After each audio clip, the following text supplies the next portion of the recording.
Mateo Kapitulo 2. Ngeni inyang Jesus mibait ne Bethlehem sakop ning Judea. King panahon ng Haring Herodes. Oreni. Ding mga biyasa amenibatan king aslagan, di natangla Jerusalem sa sabyanda. Nuya ka rin itang mibait ari daring Hudyos. Uling ikit miya ing batuin na king aslagan, at di natang kami, bami ang samban. At inyang ing Haring Herodes dindam na iti, melingas nga siya, at pati na ing mabilog a Jerusalem. At tinipon nalapin di hanggang pun dating saserdote sa ding eskribas king balayan, kitang nakarela nung nuya kaya mi bait ing Kristo. At ila sinabi rakeya, king Bethlehem ning Judea, uling makanya ning makasulat, king pamamilatan ning manula. At ika Bethlehem, labwad ning Huda, king makanano mang bage e kalati karing ukuman ning Huda. Uling kay kaya lunto ing talapamahala, amaging pastul king balayan kung Israel. Kanitay Herodes sinahus nung lihim ding mga biyasa, at inusisa ng miyamas-samas karela, ing panahon apangalto na ning batuin. At tinubod no Bethlehem at ngana, ume kayo, at siyasatan yung miyamas-amas, ing bagay dikil king pungul.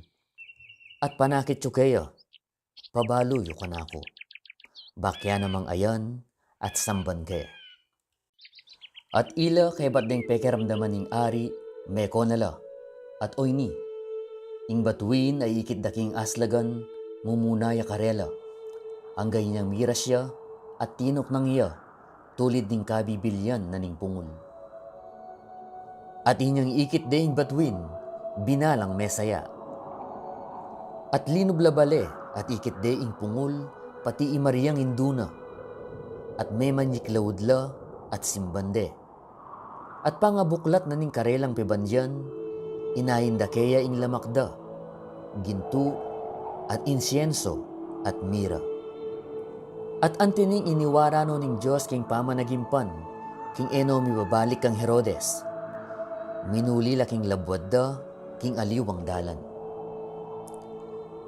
Ngeni inyang makonala, oyni, ing meto nga anghel ning Ginu, pepakit sa king panagimpan kang Jose. Nga na, talakad ka, kuwanan me ing pungul, ampon iinduna, at tumakas kong ume Ehipto, at karin kayo hanggang alakong sabyan keka. Uling Herodes panintunane ing pungul, baneng papate. At tinalakadyapin kanita, at kinwane ing pungul ampon iinduna itang bengi, at minela Ehipto.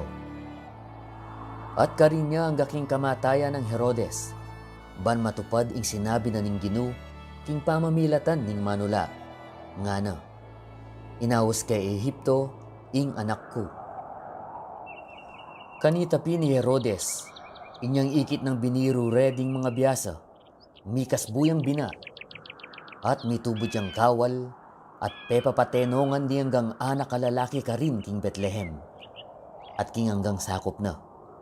Manibat king pungul abayong penganak, ang gaking aduang banwa, agpang king panahon, ay inusisa ng miyamas-samas karing mga biyasa. Kanitapin metupad inggingkas na ning manula ay Jeremias, nga na. Suwalang meramdam karin rama, tangis at maragul at agulele. Yay Raquel at tatangisano din kayang anak, at ene bisang tumula, uling ala nalu. Dapot pangamate ng Herodes, oyni, ing metong ng anghel ning Ginu, pepakit sa king metong atagimpan kang Jose, karin Ehipto, nga na. Talakad ka, at kuwanan me ing pungul, ampon iinduna, at umeko Israel, uling meteno ding magnasa, king biyena ning pungul. At tinalakadya, kinwane ing pungul, ampon iinduna, at minulila, king labwad ning Israel. Dapot inyang damdaman na, king Arkelao yang aring mumutos Judea, amin nalilikang Herodes sa tatana.